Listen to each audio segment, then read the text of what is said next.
Hola a todos, bienvenidos. Hoy nos adentramos en la fatal arrogancia, específicamente en el capítulo 2, los orígenes de la libertad, la propiedad y la justicia. Prepárense para desempacar algunas ideas desafiantes sobre cómo surgieron instituciones clave, como la propiedad privada y la libertad individual. Un punto fascinante de este capítulo es la afirmación de Hayek de que estas instituciones no fueron diseñadas a propósito, sino que evolucionaron a lo largo del tiempo, especialmente en la región mediterránea. Interesante. Imagina la antigua Grecia, con todas sus rutas comerciales. Espera. Entonces Hayek argumenta que la antigua Grecia, con sus mercados y comercio, fue clave para la evolución de la libertad individual y la propiedad privada. Exactamente. Eso suena un poco contraintuitivo. Hayek usa el ejemplo del comercio marítimo a larga distancia en el Mediterráneo. Ajá. En un mundo sin un fuerte control centralizado, el comercio dependía de la confianza y el reconocimiento de la propiedad privada. Piénsalo. Si un comerciante no puede estar seguro de que su barco y su carga serán respetados en un puerto extranjero, el comercio se vuelve imposible. Claro, la confianza y el respeto a la propiedad serían esenciales para que ese sistema funcione. Hayek proporciona ejemplos específicos de esto en la antigua Grecia. Sí, compara Esparta, que rechazaba el comercio y la propiedad privada, Veo. con otras ciudades griegas que prosperaron gracias a su apertura al intercambio. Esparta, con su rígido control estatal, no fomentó la innovación y el crecimiento que se vieron en otros lugares. Entonces, Hayek argumenta que este respeto a la propiedad privada no solo era práctico para el comercio, sino que también tenía implicaciones morales. Me dijiste que el capítulo se titula Los orígenes de la libertad, la propiedad y la justicia. Correcto. Hayek argumenta que la propiedad privada es esencial para la justicia. Interesante. De hecho, cita, donde no hay propiedad, no puede haber justicia. ¡Wow! Sin propiedad, no hay una base para resolver disputas o establecer responsabilidades. Es como si la propiedad privada fuera el lenguaje común, que permite a las personas interactuar y cooperar en una sociedad a gran escala. Sí, Y si lo pienso, las ideas libertarias a menudo enfatizan los derechos de propiedad como la base de una sociedad libre. precisamente. Y Hayek lleva este argumento más allá al conectar la propiedad privada con el desarrollo de reglas abstractas de conducta. ¿A qué te refieres con reglas abstractas de conducta? Me refiero a normas como la honestidad, el cumplimiento de contratos y el respeto por los dominios de los demás. Ajá. Estas reglas, aunque no están escritas en piedra, son esenciales para que una sociedad compleja funcione, ya que permitan la coordinación a gran escala sin la necesidad de una autoridad central que dicte cada paso. Hayek sostiene que la propiedad privada fue crucial para el desarrollo de estas normas. Es fascinante cómo Hayek conecta la propiedad privada con la evolución no solo del comercio, sino también de la moralidad y el comportamiento social. Utiliza otros ejemplos históricos además de la antigua Grecia. Sí, Hayek analiza también la evidencia de la propiedad privada en el antiguo Egipto. Interesante. Señala que incluso en las primeras etapas de la civilización egipcia, la propiedad privada jugó un papel importante. Ya veo.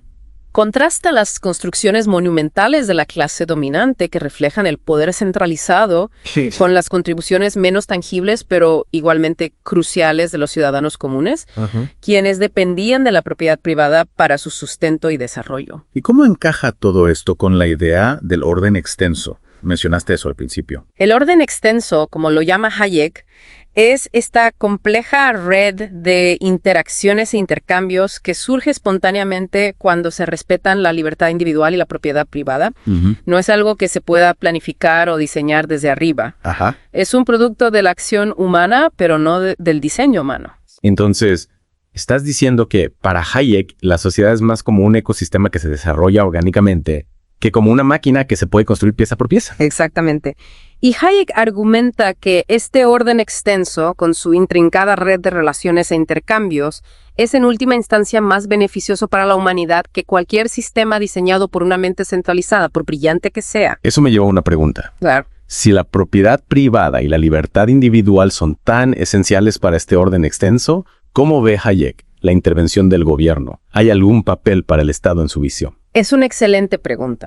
Y algo que definitivamente exploraremos a medida que profundicemos en el capítulo. Hayek no es anarquista. Correcto. Reconoce que el Estado tiene un papel que desempeñar, pero cree que ese papel debe limitarse a proteger la libertad individual y el Estado de Derecho, no a intentar dirigir o controlar la economía o la sociedad. Entonces, es como si el Estado fuera un árbitro que garantiza que todos jueguen limpio, pero no un jugador en el juego en sí.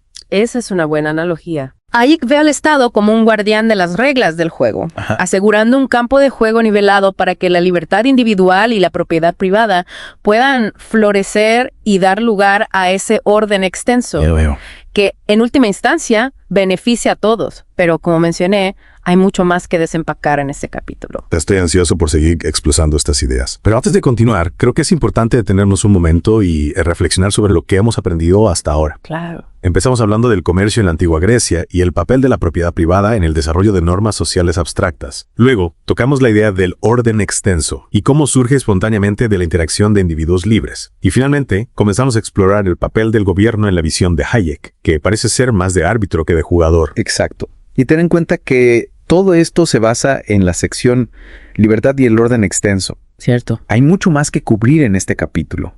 Hayek no se anda con rodeos. Entonces, ¿qué sigue en nuestro viaje a través de este capítulo de la fatal arrogancia? Bueno, a continuación, Hayek profundiza en la evolución del comercio y la especialización, y cómo estos fenómenos también fueron fundamentales para la expansión del orden social. Suena fascinante. No puedo esperar a escuchar más sobre eso. De acuerdo. Retomemos nuestra inmersión profunda en la fatal arrogancia. Mencionaste que Hayek explora la evolución del comercio y la especialización en este capítulo. Sí. ¿Cómo se relaciona eso con las ideas que ya hemos discutido? Hayek argumenta que la especialización, al igual que el comercio, surgió de forma espontánea, no como resultado de un plan maestro. Ajá. A medida que las personas interactúan en un sistema donde se respetan la libertad individual y la propiedad privada, naturalmente comienzan a especializarse en lo que mejor saben hacer. Espera, ¿estás diciendo que la división del trabajo, ese concepto que Adam Smith describió en La riqueza de las naciones, no fue una idea inventada por un economista brillante, sino algo que simplemente surgió? Exactamente. Hayek argumenta que la complejidad de la sociedad moderna, con su increíble variedad de profesiones y conocimientos especializados, es el resultado de innumerables individuos buscando la mejor manera de contribuir y prosperar. No fue algo impuesto desde arriba. Es como si la propia dinámica del mercado, con personas buscando su propio beneficio, hubiera creado una red de interdependencia compleja y altamente especializada. Justamente. Hayek nos recuerda que, en un orden extenso, nadie tiene una visión completa de todas las necesidades y posibilidades. Cada individuo posee un conocimiento único, local, sobre sus propias circunstancias y habilidades. Es como un rompecabezas gigante donde cada persona tiene una pieza única, ¿verdad? Y la única forma de armarlo es que cada uno actúe según su propia información y habilidades. Precisamente. Y Hayek argumenta que el sistema de precios del mercado es la forma más eficiente de transmitir esta información dispersa. Ya veo. Los precios reflejan la escasez relativa de los bienes y servicios, permitiendo a los individuos tomar decisiones que, sin saberlo, conllevan la actividad económica a una escala asombrosa. Es como si los precios actuaran como señales de tráfico que guían el flujo de bienes y servicios en una ciudad inmensa. Sí. Cada individuo toma decisiones basadas en su conocimiento local y en la información que recibe a través de los precios. Exactamente. Hayek ve la belleza en este sistema descentralizado, donde el conocimiento disperso se agrega a través de las interacciones del mercado. Y esto nos lleva a una idea fundamental en el pensamiento libertario: la importancia de la información local y el conocimiento práctico. Entonces, si seguimos esta línea de pensamiento, la fatal arrogancia que Hayek critica sería intentar planificar la economía desde arriba sin tener en cuenta la información y el conocimiento que poseen los individuos. Correcto. Intentar imponer un orden artificial desde arriba, ignorando la sabiduría inherente al orden espontáneo del mercado, es la esencia de la fatal arrogancia para Hayek. Y esto se relaciona con la crítica que hace Hayek a las ideas socialistas de justicia distributiva. ¿Cómo se relaciona la crítica a la planificación centralizada con la justicia distributiva? Hayek argumenta que en un orden extenso no existe un criterio objetivo para determinar qué es justo en términos de distribución de la riqueza. La información sobre las necesidades, los méritos y las circunstancias de cada individuo está dispersa entre millones de personas. Claro, es imposible que un burócrata o un comité centralizado, por muy bien intencionados que sean, puedan poseer todo el conocimiento necesario para determinar una distribución justa. Exactamente. Hayek argumenta que los intentos de imponer una distribución justa desde arriba inevitablemente distorsionan los incentivos que impulsan la creación de riqueza. Entiendo. Si eliminas la posibilidad de obtener beneficios del propio esfuerzo y la innovación, la gente pierde interés en producir y la sociedad se empobrece. Es una paradoja. La búsqueda del propio interés dentro de un marco legal justo es lo que impulsa el progreso económico, y en última instancia beneficia a todos. Exactamente. Pero hay otro aspecto fascinante que Hayek explora en este capítulo. Se trata de la evolución del lenguaje y cómo las palabras que usamos pueden influir en nuestra comprensión de la realidad social. Hayek argumenta que el lenguaje puede ser envenenado utilizando palabras cargadas de connotaciones emocionales que distorsionan nuestro pensamiento. ¿Puedes darme un ejemplo de este envenenamiento lingüístico? Claro, Hayek critica el uso de frases como justicia social que implican que la sociedad como una entidad abstracta puede ser justa o injusta. Para Hayek, la justicia solo puede existir entre individuos, no puede ser injusto con un concepto abstracto. Entonces la justicia social se convierte en una especie de fantasma, una entidad intangible a la que se le atribuyen demandas sin una base real en las interacciones entre individuos. ¿Y cómo se relaciona esto con la idea de la fatal arrogancia? Para Hayek, la fatal arrogancia se manifiesta en la creencia de que podemos manipular el lenguaje para moldear la realidad social de acuerdo con nuestras ideas preconcebidas. Intentar imponer una visión particular de la justicia social, por ejemplo, ignorando las complejidades del orden extenso y la libertad individual, puede tener consecuencias desastrosas. Es una advertencia poderosa sobre el uso del lenguaje para justificar políticas que en realidad podrían socavar la libertad individual y la prosperidad a largo plazo. Exactamente. Y esto nos lleva a otro punto crucial, la crítica de Hayek a la concepción animista de la sociedad. ¿Qué significa eso? Suena bastante complejo. Hayek argumenta que muchas personas ven a la sociedad como una entidad con voluntad propia, como si fuera un ser humano con intenciones y deseos. Pero para Hayek, la sociedad no es más que el resultado de las acciones e interacciones de los individuos. No es un ente con mente propia. Es como si dijéramos que un hormiguero tiene una mente colectiva, cuando en realidad es la suma de las acciones de las hormigas individuales. Exactamente. Y Hayek nos advierte que esta concepción animista de la sociedad puede ser peligrosa porque puede justificar la coerción y el control estatal en nombre del bien común. Entiendo. Si creemos que la sociedad quiere algo, podemos sentirnos justificados en obligar a los individuos a actuar en consecuencia, aunque ellos no estén de acuerdo. Precisamente. Y para Hayek, esto es una receta para el desastre. La libertad individual es el fundamento de una sociedad libre y próspera. Intentar dirigir la sociedad como si fuera un organismo único con una voluntad propia es caer en la fatal arrogancia que Hayek critica. Esto me lleva a pensar en un tema que a menudo genera controversia. El crecimiento de la población. Sí. ¿Cómo aborda Hayek esa cuestión en este capítulo? Es un tema fascinante. Hayek dedica una parte importante del capítulo a refutar la idea de que el crecimiento demográfico es una amenaza para la humanidad. Cuestiona la visión malthusiana de que la población crecerá hasta agotar los recursos del planeta. Es cierto, esa idea de que el planeta tiene una capacidad de carga limitada y que el crecimiento demográfico nos llevará al colapso. Exactamente. Hayek argumenta que esta visión es errónea por varias razones. En primer lugar, subestima la capacidad de la humanidad para innovar y encontrar nuevas soluciones a los problemas. Es decir, que a medida que la población crece, también lo hace la capacidad de la gente para encontrar nuevas formas de producir alimentos, energía y gestionar los recursos. Precisamente. Y Hayek nos recuerda que el progreso tecnológico y económico no es lineal, sino que se acelera a medida que la población aumenta y se intensifica la interacción entre las personas. Más cerebros pensando, más ideas surgiendo. Me gusta esa idea. Más personas significa más posibilidades de innovación. Exactamente. Y Hayek destaca otro punto crucial. La diversidad. Ajá. A medida que la población crece, también lo hace la variedad de talentos, habilidades y conocimientos. Es como si la sociedad fuera un gran ecosistema que se enriquece con la biodiversidad. Entonces, para Hayek, la diversidad no solo es algo bonito, sino que es fundamental para la innovación y el progreso. Correcto. La diversidad de talentos y perspectivas es lo que permite a la sociedad adaptarse a los cambios, a los nuevos desafíos. Y esto nos lleva de nuevo a la crítica de Hayek a la planificación centralizada. Cualquier intento de homogenizar la sociedad, de imponer un modelo único de comportamiento o pensamiento, es un ataque a la diversidad y, por lo tanto, al motor del progreso. Hayek parece estar construyendo un argumento bastante sólido a favor de la libertad individual, la propiedad privada y la sabiduría del orden espontáneo. Pero si todas estas ideas son tan buenas, ¿por qué hay tanta resistencia a ellas? Buena pregunta. ¿Por qué la fatal arrogancia persiste? Esa es una pregunta profunda que nos lleva al corazón del debate entre diferentes visiones del mundo. Hayek argumenta que, en parte, la persistencia de la fatal arrogancia se debe a nuestra propia naturaleza.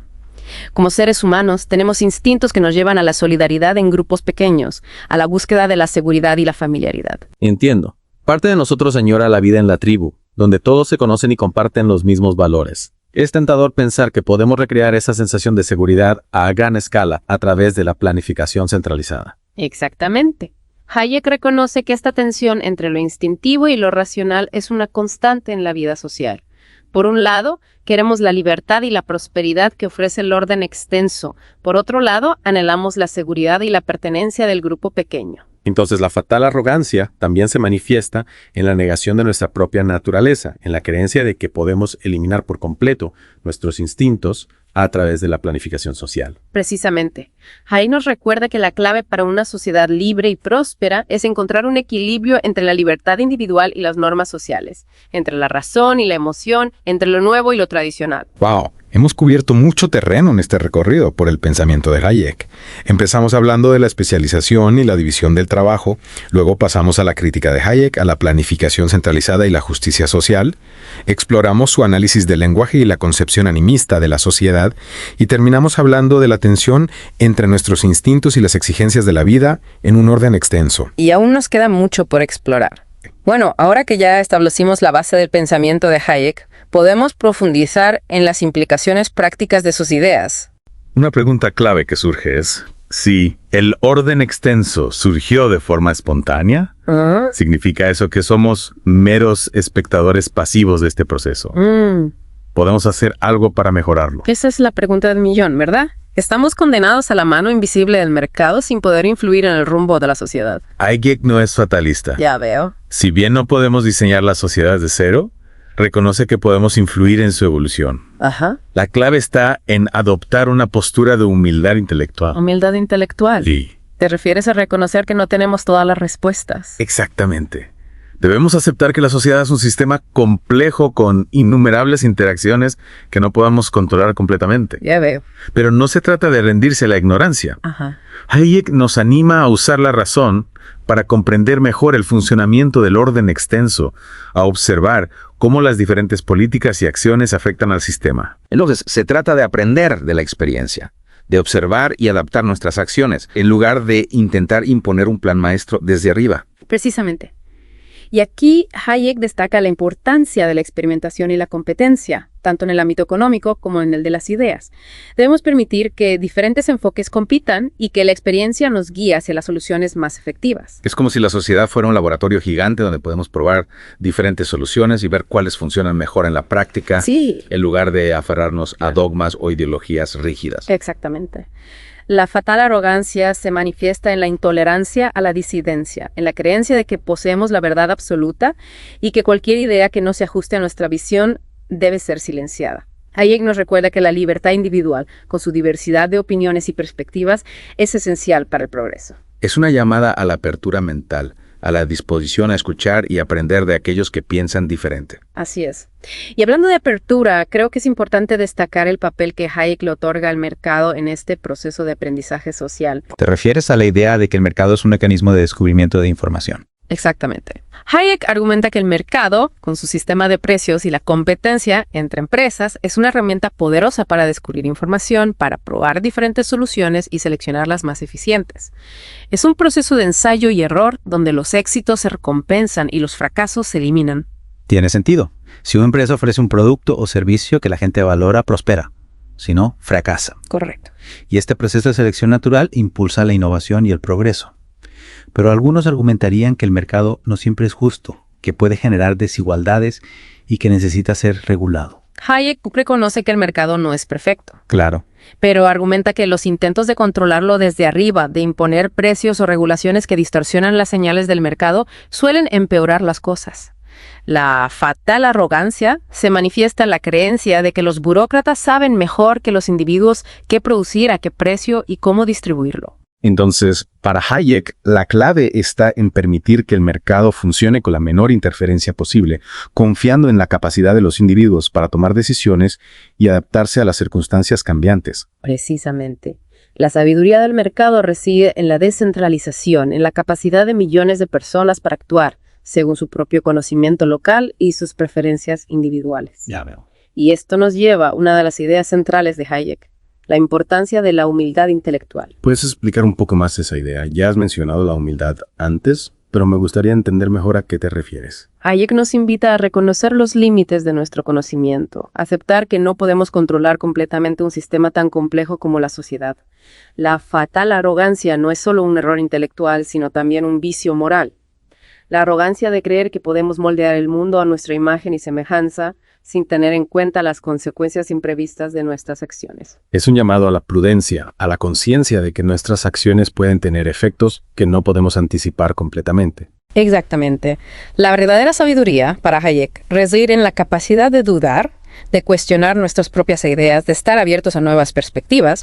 Se trata de reconocer que el orden extenso es un producto de la evolución social, no del diseño humano. Ya veo. Y que debemos abordarlo con respeto y cautela. ¡Wow! Esta inmersión profunda en la fatal arrogancia ha sido realmente reveladora.